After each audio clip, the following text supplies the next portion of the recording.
This is Slam Hockey with your hosts, Peter Bojarinoff and Paul Swinbeck.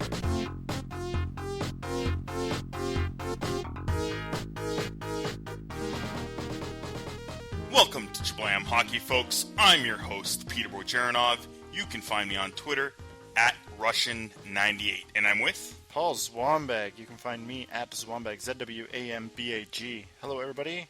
Peter, what's up? Not too much. We watched a pretty cool classic game there, eh? Blues and Stars? Blues and Stars into overtime. Boom. That was a good game. Yep. Blues won. The captain, David Backes, steps up and scores the big one. Yeah, there's a good heated battle with the captains right now. Jamie Benn and David Backes trying to carry their team into the next round. It's awesome to see. And we're going to talk more about that when we compare the Dallas Stars and St. Louis Blues near the end of the episode, so check that out. First, let's get into trending now. So, there's some black cat that just ran in front of the Sharks bench near the beginning of the hockey game or something. Everybody's like, oh no, we already have enough curses with our Sharks. We can't get further into the playoffs, and now this black cat is going to scatter in front of us. Paul? Yeah, they're naming the black cat. You know what the name is? What's with them naming pets this year and animals? It's the pig. Now it's the cat. What was there other animals? No, just those two. Oh, okay. So one at the beginning of the season and one now near the end. Yeah. So what's the name of this cat? The cat's name is Joe Pavelski. That's a good one. I like it. P-A-W, Pa. It is now in the San Jose Humane Society, and they are putting it up for adoption, and there's already a long list of people trying to get this cat. So I bet they try to raise the adoption price to get charity money. You know what's going to happen now. You do know what's going to happen now, right? If San Jose goes further into the playoffs, this is going to be a tradition, and people are going to throw black cats on the ice. Oh, no. After big San Jose wins, especially in the playoffs. This is going to happen, guaranteed. Gary Bettman won't like that. He doesn't like rats. He doesn't like octopus. He doesn't like cats. Oh, man. He is going to be upset. They changed the name of the San Jose Sharks to the San Jose Black Sharks. How are they going to sneak in a black cat? Cats? Yeah, how are they going to sneak in a cat? Catfish. I guess you can say that about... No, but the Predators already do catfish or something, right? Don't they? I think it's Predators. Maybe. All right. Go Sharks, go Cats. The Masterton finalists. Paul, did I not call it? Jaromir Jagr was going to get nominated? Yep. But you don't like the Jagr pick out of the other two, right? No, I'm all right with him being nominated. Okay. But I don't think he should win over somebody that's got health problems and the other one that had a huge injury that he came back from. So what exactly happened with Zuccarello? Didn't he get like a stick or a puck in the eye in the playoffs last year? And he had to sit out and he had like cornea surgery? Wow. Or something like that. I barely recall it. But he wasn't supposed to be able to see or talk or something. And wow. It was a huge recovery. All offseason he was in recovery. But yeah, and Pascal Dupuis, blood clots and stuff, and he tried to play through it and hide it from his family, and he had that Players Tribune article that was pretty intense, so...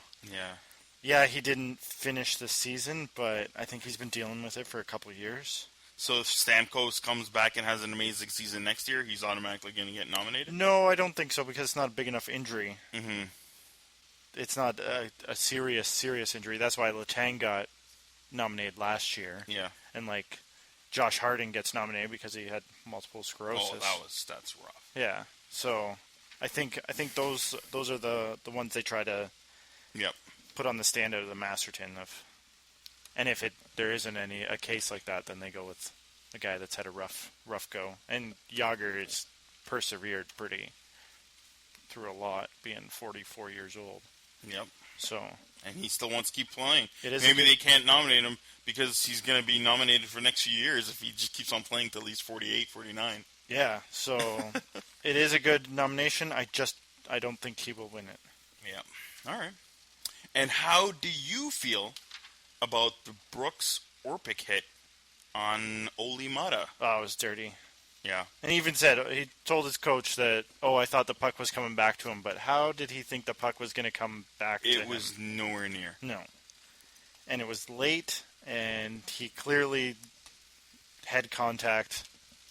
Olimata's out, which he wasn't having a very good playoffs so far, so Yeah. it still hurts, and we had to play with 5 guys. Or Penguins had to play with 5 guys. How many minutes did Letang get? Like 34, 36 minutes or something like that. Wow. Yeah. So, obviously, I'm like thinking, all right, they should give Orpik 2-3 games kind of thing. But you don't want him to get any games, do you? No, because he's more of a hindrance being on the ice for the Capitals than he is being off the ice. So Yeah. But I think he will get a game, I think. Yeah, 1 or 2. I'm not thinking anything too big because it's playoffs again. They count more. I don't know. I don't like that either. All right, so Ben Bishop, comes out and says Jonathan Drouin is carrying this team ever since he's come up here. He's come up with a great attitude.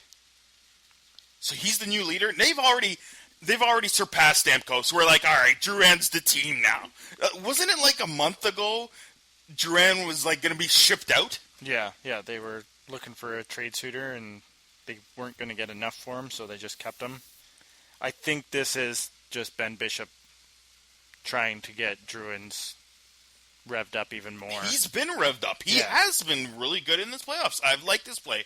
A lot of people were telling me even during the hockey pool, they're like, "Who is this kid?" kind of thing. And again, we have some guys that are the average so-called hockey fan. And I said you should pick him up. You've already taken the top 3 guys. He's the next one to take. Nobody listened to me. But he has stepped up. He's played really well. And you know what? I've actually kind of liked his defensive game as well. He's working hard on both ends of the ice. Well, no one listened to you because you're how far in the bottom of the pool? That's why nobody listened to you on the playoff pool. Just saying. Yeah. But I don't think he's been carrying the team. No. It's been Kucherov that's been dominating. But he's been really good on like the second pairing. Yeah, he's definitely picked up his game. Even Coach Cooper says he is slippery. You ever go fishing and try to grab a fish with a bare hand? That's what he's like. That's an interesting analogy. All right. Let's get into it. But before we do, Brian Burke says, I'll beat the snot out of somebody if the Oilers win the lottery. Who's he going to beat the snot of? Why does he have to put a tie around his neck if he's not even going to wear the tie? Like he was on Sportsnet before the draft lottery, and he had a tie around his neck. It was never tied up. Yeah, that's his shtick. That's his character, where he's in business mode, but he's a laid-back business mode guy. Just leave the tie at home. He likes the tie. He just likes it loose. It's not even loose. It's just not even tied. It's just like one side up and down the other side. It's not tied at all. Oh, yeah, that look too. Yeah. He had it completely untied like how you would start to tie a tie. Because when he's doing his interviews, he's not necessarily working. He's done his work shift. It's ridiculous. He has a suit and the tie when he's in the office. He leaves the office, he's doing an interview on Sportsnet, on TSN, anywhere out there. It's loose.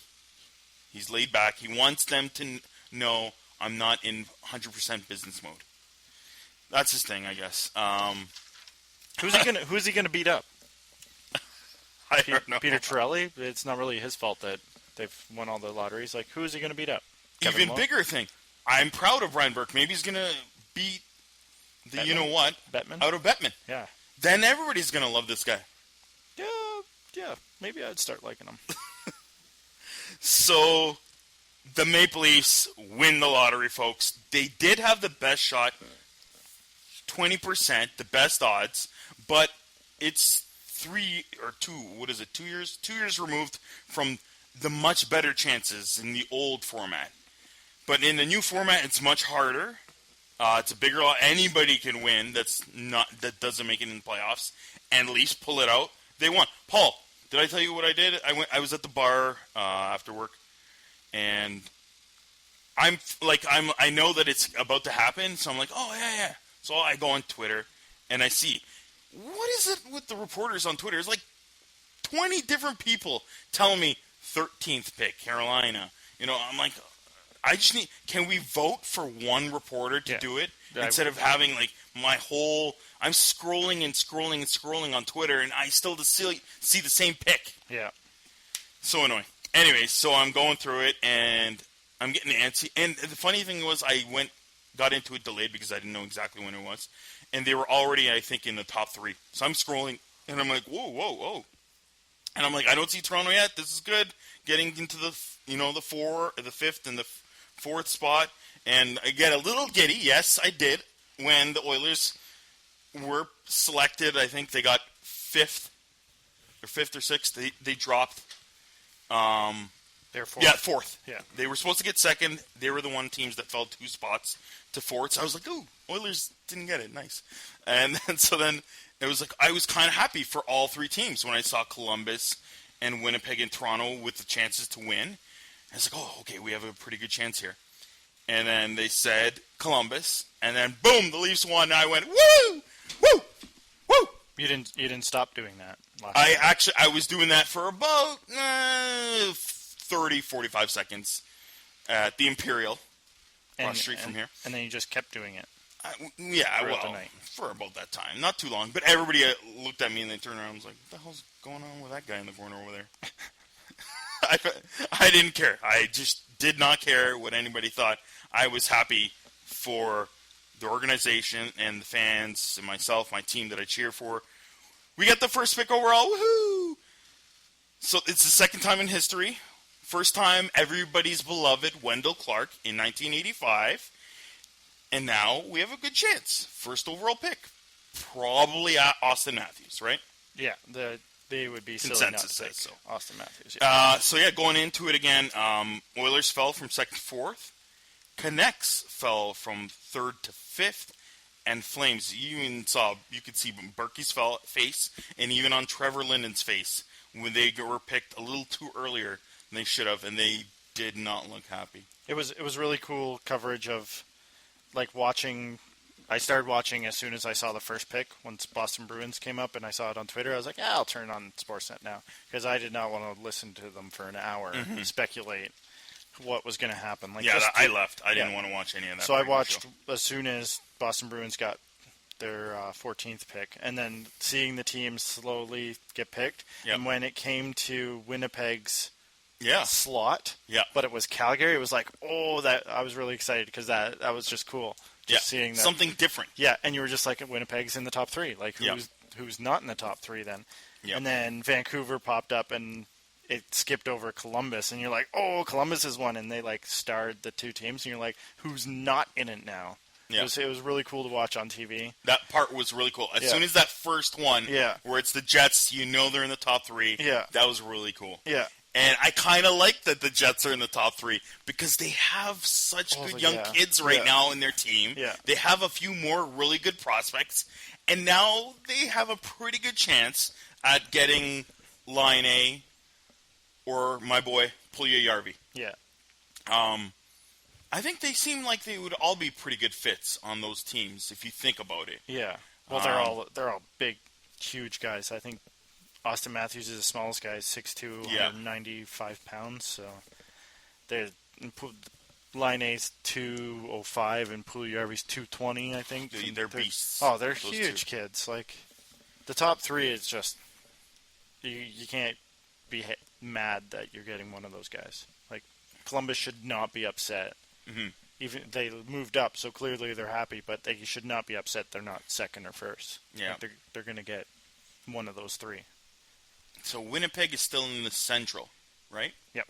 And Columbus is now in the East. Yeah, the Metro. So they don't. That's the only thing I would have liked to have seen a bit more rivalry between Line A and Puljujärvi. Yeah. The second, third, 2 good buddies. Yeah. That would have been pretty cool. And I was looking at it, and the Jets' percentages 7.5 to get first and 7.8 to get second, and they got it. Yeah. And of course, they had like a 40% chance, 40 to get 7th Yeah, that's huge. Congratulations on Jets for moving way up there. yeah, and they were in the playoffs last year, and they have one bad season. Yep.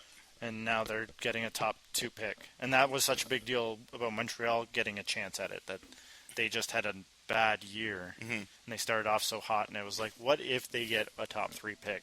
The Winnipeg Jets are now. Where is Montreal in that order? Ninth. Yeah. So it's still a good chance. Yeah, they're still getting a top 10. That they can get Willie Nylander maybe. Yeah. And then more rivalry with the Leafs. He might fall to that because the guys ahead of him, like Buffalo, I don't think is going to go a forward. Yeah. Arizona, I'm not sure is going to go with a forward. Calgary Flames is kind of up in the air. They'll probably take a defense. They might take a forward. Canucks is probably going defense. They'll probably take Chychrun. Yeah. If he falls to there. And Edmonton, it'll be interesting what the Oilers do. Yes, they could trade it. That's the rumor out there. So we'll see what happens. But we'll talk about it more when we have our special draft episode in mid-June. Yeah. All right, let's move on. Let's go. We have our season awards, part 2. We did part 1 last episode. We're going to post all of them on Facebook. Paul, who are your picks? Let's go with the Jack Adams Trophy. The Jack Adams for best coach. And just before we go, Friday they will be announcing the nominations. So the Jack Adams, I'm going to go with Gerard Gallant, number 1 for the Florida Panthers. Mike Sullivan, number 2. He turned that Penguins team around when he that's came a in. good So pick. I think he deserves a nomination. And Barry Trotz is just he had the best team in the league. They have a good roster, but they were dominant. So Yeah. going with Barry Trotz as my number 3. Great picks. I'm pretty much similar. I have Trotz number 1 just because you still have to put these pieces together, and he's done that, and he's turned this team around into a full two-way team. He's done a really good job. Florida, beautiful Gallant, of course, bringing the kids together so fast. Again, I said before, I expected these guys to be a good team in 2 years. They've already had a good season. Yes, they fell apart in the playoffs, but that's experience that they're going to need for the future. And I was close. And again, my GM picks aren't that far different from the coaches. But I picked for the Dallas Stars, Lindy Ruff. Nice. That's a good choice. Yeah, he's done a good job putting everything together. And they're a high-octane offense. So he's done a good job there. Question. Do you think Bruce Boudreau could get... He's been fired, but do you think he has a chance of being nominated? Because he had such an awful, and then he turned it around and... After what happened, I don't know. I can't see it happening. It's funny. It would be interesting if he was nominated and it's like he lost his job. I wanted to talk about this. Good thing you brought it up. I can't believe that the media jumped all over him, even during Game 7. And then, boom goes the dynamite. He's fired the next day. It's like the morning of it. Yeah. I hope he goes to a team like the Minnesota Wild. A team that has a good core and could maybe move up the ladder. And if they have a good coach like Boudreau, maybe can change that and push them up there a little higher. There's even coaches being offered the position right now for the Ottawa Senators as well. Yeah. Right? I think it was Crawford and Guy Boucher, right? They're having interviews there, and I wouldn't be surprised, obviously, for Boucher to be another guy that gets interviewed for that position. So, yeah, I can't see it happening. I just saw him on my number 4, and I remember scratching him out when he got fired. And it's like there's no way a Jack Adams nominee can get fired from his job like that. It's happened like usually the next year. Yeah. Which is, I don't know, somehow it seems common. But, well, there's never been 2 coaches. We looked at that the other day. There's never been 2 coaches that have won, or one coach that has won twice in like the past 15 years. Yeah, it has. It's been a very long time. I think Pat Burns was the last to do it to get 2. So yeah. All right, best GM. Similar. I have, of course, my number 1 has to go to Jim Nill. The additions he's done for the Dallas Stars in the off season, even going into the playoffs in the last few years, starting with, of course, the Tyler Seguin trade and everything, and then adding Oduya and Sharp, Yeah. and even Niemi. Great job there. My number 2 is still, I got to go with Bowman. Stan Bowman. I know, obviously, the game 7 against the Blues. This time they lost. But he works his way around this salary cap and winning the cup so often, so well. Finding Panarin, getting guys at the deadline like Ladd and stuff. He's done a great job there.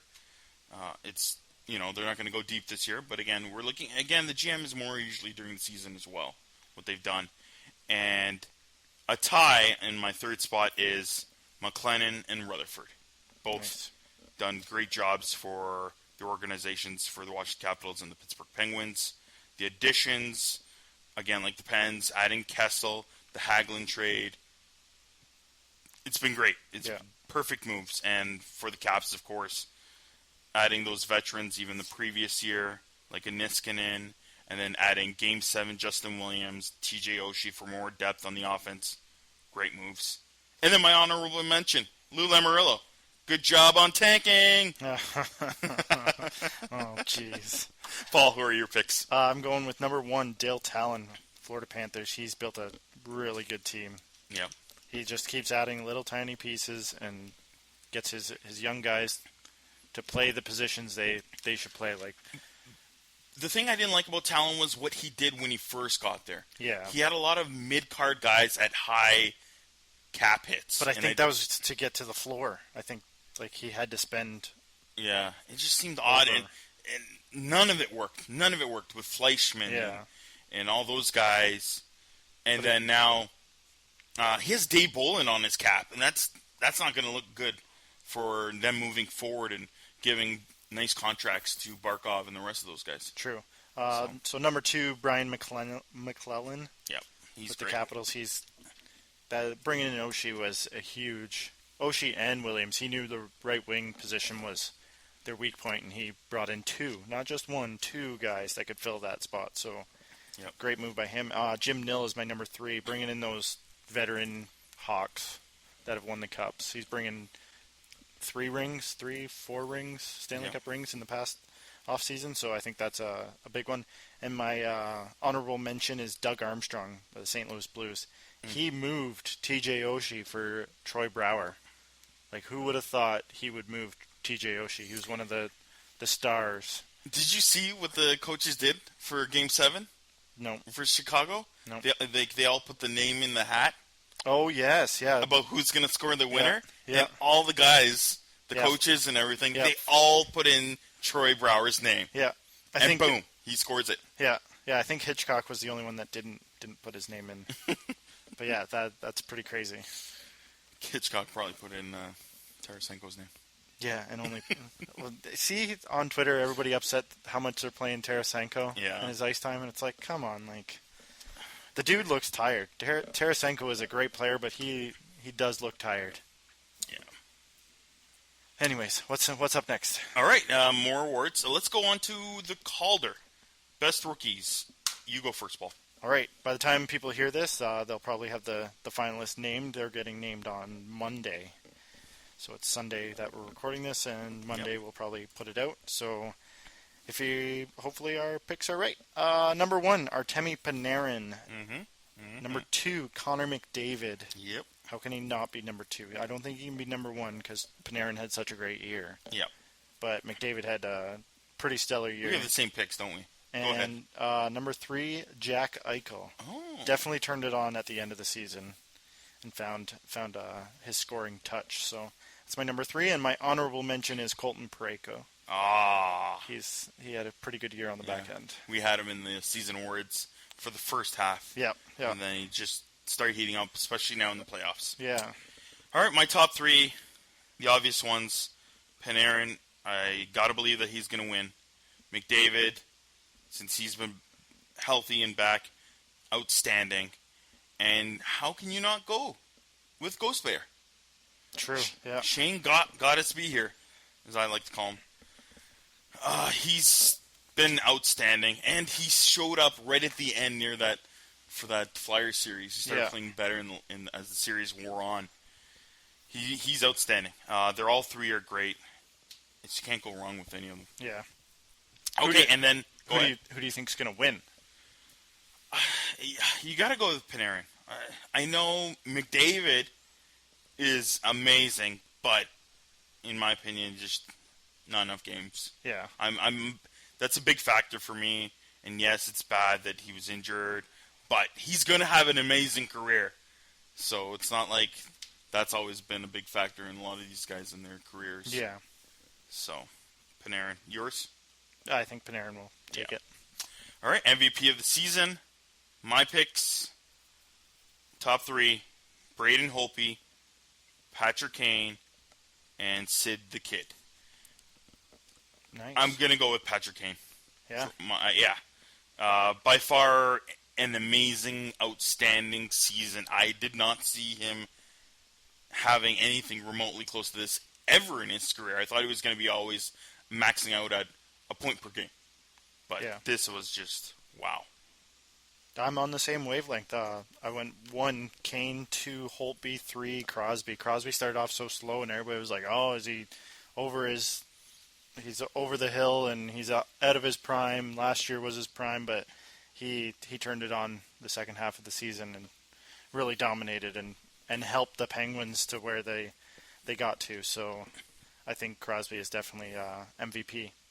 And who do you think would win it? I think Kane will win it. And the fact that in the training camp and just before the season started that Kane had so much off-ice stuff going on with his allegations. It's amazing that he focused so well on having a great season. And just came out like a shot out of a cannon.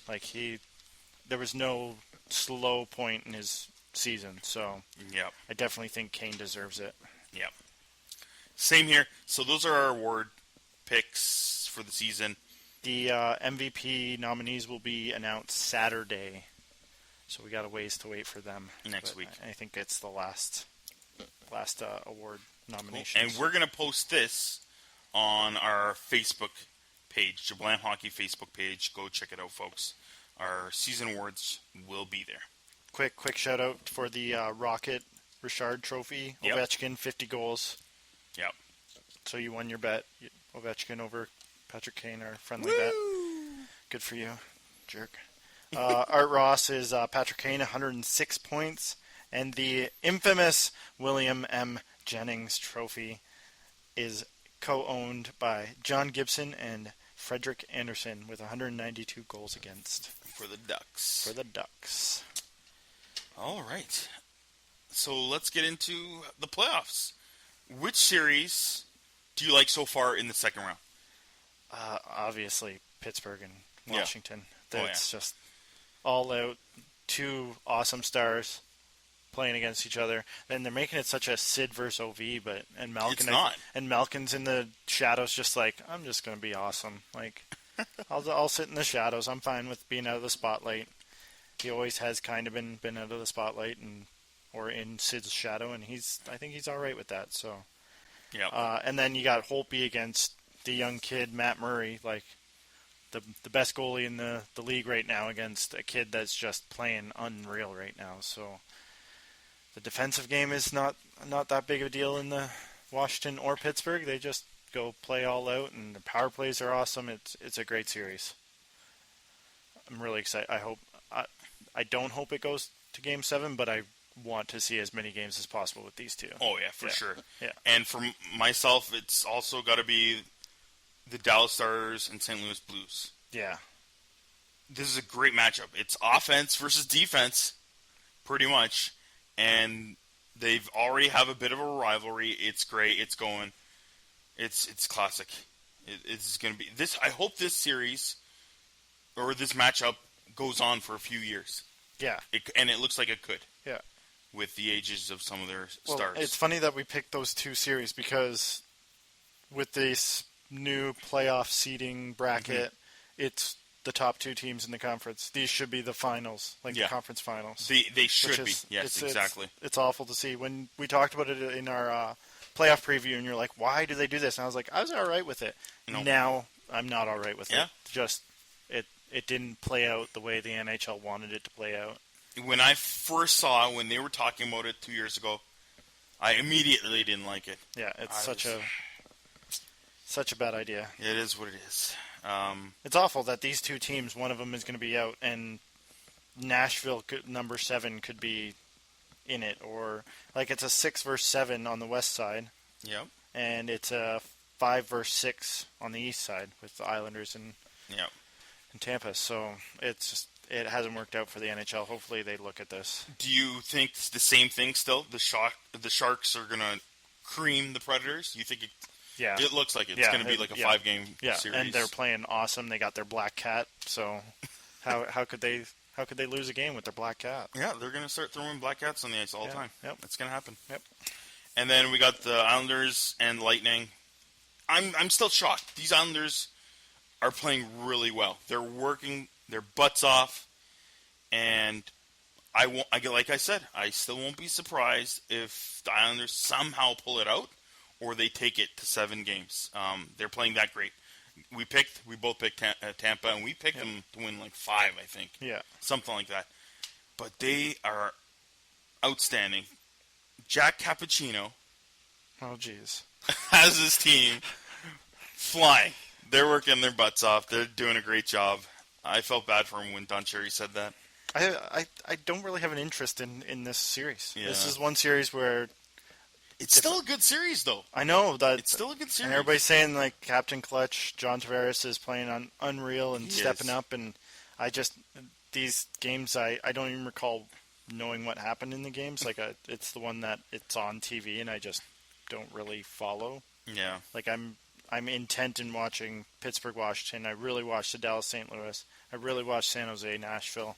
But Because you like the West Coast, the late games, Yeah. and you like the Sharks. yeah, I could So- watch the Sharks every game. Yeah, They're- I can't watch the Preds. yeah, That's for me. Even with the Ducks games, I said in the first round it wasn't that entertaining. Perry didn't step up, and the Preds have Pecorine, and he's a great goalie, and he's the only reason really keeping them in this.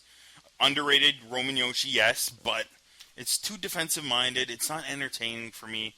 So I am fine with the Sharks finishing this series as soon as possible. Yeah, and well, speaking of Pecorine, he got hurt last Yes. game. So they called he's- up. Merrick Mrazek? Yeah. Mahanzik? I was like, what did the Red Wings goalie Mrazek change teams? Mazanik? Mazanik. Yeah. I think it's Mazanik, yes. But I thought that too for a second. But yes, he played earlier, I believe. They recalled him earlier in the season, so Yeah. Rene did look like he stretched a little too much, a few too many times. So he might not be at 100%, and if that happens, I don't know how Carter Hutton will, do against these high-octane Sharks. Yeah. Yeah. So, me and Paul are going to do it. We're going to compare the Stars, the Dallas Stars, versus the St. Louis Blues. Paul, you got a minute. A minute? I thought it was 30 seconds. No, you got a minute. Oh, You man. got a minute. I don't think I'll go a minute, but... Go ahead. Starting now. Why are the Stars going to beat the Blues? The third highest goals per game in the playoffs, 3.29. 23 goals in total. They're second in that category, just behind the high-octane Pittsburgh Penguins. This offense is dominant. They can score on anybody and everybody. They've already proven it in the first 2 games against the Blues. 5 goals in 2 games. The Blues are a very well defensive team, but the Stars can score, and they will score on Elliott. They did hurt Elliott this past game, which maybe if Allen takes over the net, or Elliott gets banged up, and they're definitely playing hard at the net to try and shake Elliott. So I think that's going to be a big factor come game 3, 4, 5, 6. Only 18 goals against the Dallas Stars. You say their goaltending is not very good because they got Lettinen and Niemi. That doesn't matter. They've only allowed 18 goals. We always thought that they just need to outscore them. Well, with only allowing 18 goals, then easy. All right. Done. Not done. Not done. The minute's up. The minute's up. What? You said you only need even 30 seconds. You're way past the minute now. Oh, okay. All right. Why are the Blues going to beat the Stars? Beginning. Better goaltending. Always wins. Check out the first round. Who won in every series? Pretty much better goaltending in every series except for maybe the Dallas Stars. So maybe that is a way they win. But Elliott beat the Hawks. Rinne beat the Ducks. Jones beat the Kings. Fleury is not playing, but somehow the young kid Murray beat the Rangers. Holtby beat the Flyers. Ben Bishop beat the Red Wings. And Grice beat the Panthers. Goaltending wins. Defense wins. The Blues have a much better defense. Team defense. One of the best in the league. Fourth in goals against. They play a great two-way system, a team defense system. It works. Penalty killing, third in the league. They're outstanding. As well, I've got more to say, but they beat the Hawks. They beat the Goliath. They're going to keep on going further. Their lack of clutch scoring is there now. Tarasenko, Fabry, Schwartz, even Parayko. Outstanding. Just amazing. Quick rebuttal. 2 words. Jamie Benn. Solid compare. Let us know who you think won the compare on Twitter, Facebook, any way you want to get a hold of us. Yeah. Tell us who you think. A lot of people got pissed off at me, too.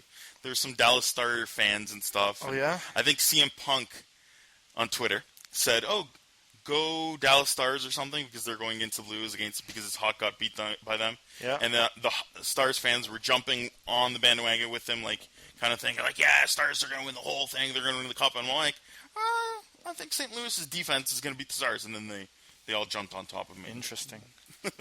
So, in that compare, you said Murray was a better goalie in this series. Murray's better than Lundqvist? He was in that series. Lundqvist did not do well in that series. Maybe it was the eye thing. Maybe. I don't know. I think something, especially during that, it was probably the eye thing. I don't know. Well, Lundqvist got banged up in the practices. He left 2 straight practices. Yeah. And just left the ice and then came back randomly. Maybe it was a bathroom break. I don't think it was. And the other thing was Holtby might not have won that series because Neuwirth was outstanding in those last 3 games. That's true. But Holtby overall for the whole series was amazing. True. So, again, goaltending. It wins. It wins games. Interesting. So, hopefully LA doesn't get hurt too much and he keeps on playing outstanding. And I can't, you know what? I still think the Blues can pull this out. I'm still on the Stars side. There you go. So, those are our picks.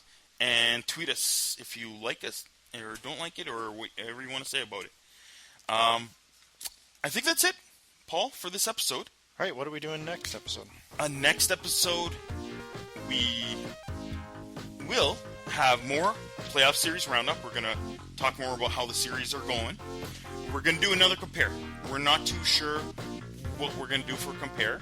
Right. But if you guys are listening to us, you can tweet us and ask us questions about certain players or series. And Paul will also have a Jablam Junior Hockey Playoff update. Yeah. So check that out. We'll see you then. Bye.